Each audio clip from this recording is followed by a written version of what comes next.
Hello everyone, कैसे हैं आप सब। तो आज हम शुरू करने जा रहे हैं क्लास 7th का chapter number 1 integers.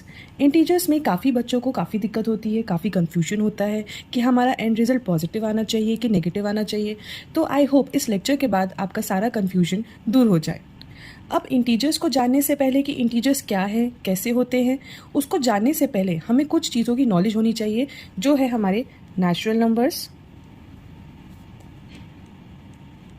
Natural numbers these are the counting numbers जो हमारे स्टार्ट होते हैं 1, 2, 3 से लेके इन्फिनिटी तक, और इसे हम क्या कहते हैं, पॉजिटिव इंटीजर भी कहते हैं।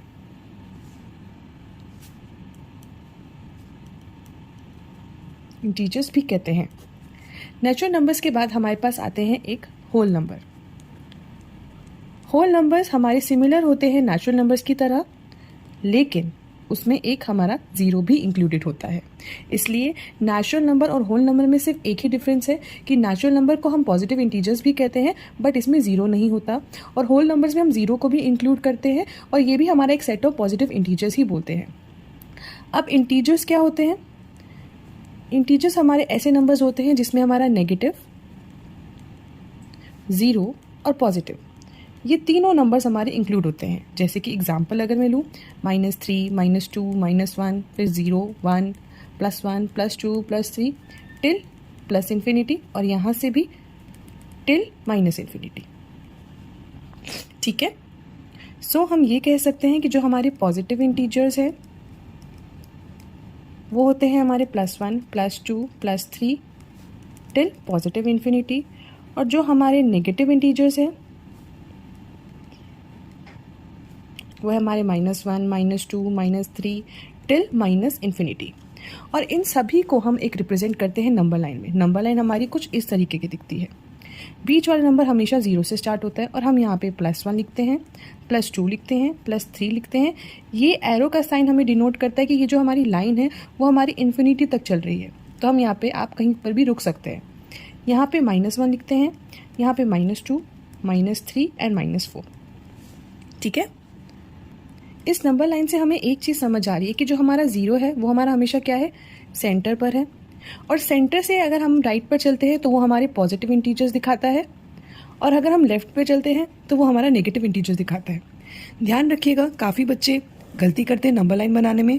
वो पॉजिटिव इंटीजर्स तो लिख देते हैं अच्छे से, लेकिन नेगेटिव इंटीजर्स को यहाँ से शुरू करते हैं, जो कि मार्क्स में यानी एग्जाम के पर्पस से काफ़ी गलत है।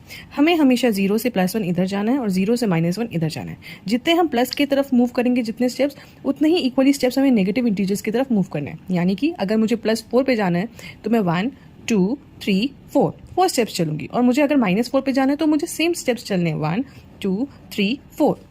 ठीक है, अब इसी नंबर लाइन से हम एक और चीज़ कंक्लूड करते हैं कि 0 से जितना भी बड़ा होगा तो वो हमारा पॉजिटिव में जाएगा, और 0 से जितना भी घटेगा वो हमारा नेगेटिव इंटीजर्स में जाएगा। तो बेसिकली हमें इंटीजर्स से ये समझिए कि integer it is a set of a negative and a 0 and a positive numbers. बस, इससे ज़्यादा इंटीजर्स कुछ भी नहीं है। इसके आगे प्रॉपर्टीज़ है जो हम समझेंगे, पर प्रॉपर्टीज़ को समझने से पहले हम थोड़े से एग्जाम्पल कर लेते हैं, जिससे आपका डाउट और क्लियर हो जाएगा। तो ये रहे हमारे कुछ एग्जाम्पल है। Indicate each of the conditions mention below by using integer, यानी कि हमें बस इंडिकेट करना है कि इसमें कौन सा इंटीजर लगेगा, या तो पॉजिटिव या तो नेगेटिव। सो 13 डिग्री अबव 0, देखिए यहाँ पे क्या है, 0 से अबव, अबव का मतलब क्या है, पॉजिटिव, तो यहाँ पे क्या हमारा लगेगा, +13 degree. A deposit of 350 rupees in the bank, deposit यानी कि जमा करना। अगर हम पैसों को जमा करेंगे तो हमारी बैंक में वो वैल्यू क्या करेगी, बढ़ेगी, और बढ़ने से हमें क्या पता है कौन सा साइन लगेगा, पॉजिटिव का साइन। तो ये हमारा क्या हो जाएगा, +350। ना, अब withdrawal of ₹250 from the bank, यानी कि विड्रॉल यानी कि निकालना। अगर हम अपने पैसे निकालेंगे तो वो हमारी वैल्यू को क्या करेगा, डिक्रीज करेगा, और डिक्रीज किससे रिप्रेजेंट करते हैं, नेगेटिव नंबर से। तो ये हमारा क्या हो गया, -250। नाउ 5% इंक्रीज इन मार्क्स, यानी कि इंक्रीज का मतलब क्या डिनोट कर रहा है, पॉजिटिव, तो ये हमारा क्या हो गया, +5%। आई होप आपको ये सब समझ आया। इस वीडियो में बस इतना ही। अब नेक्स्ट वीडियो में हम ऑपरेशन ऑफ इंटीजर समझेंगे।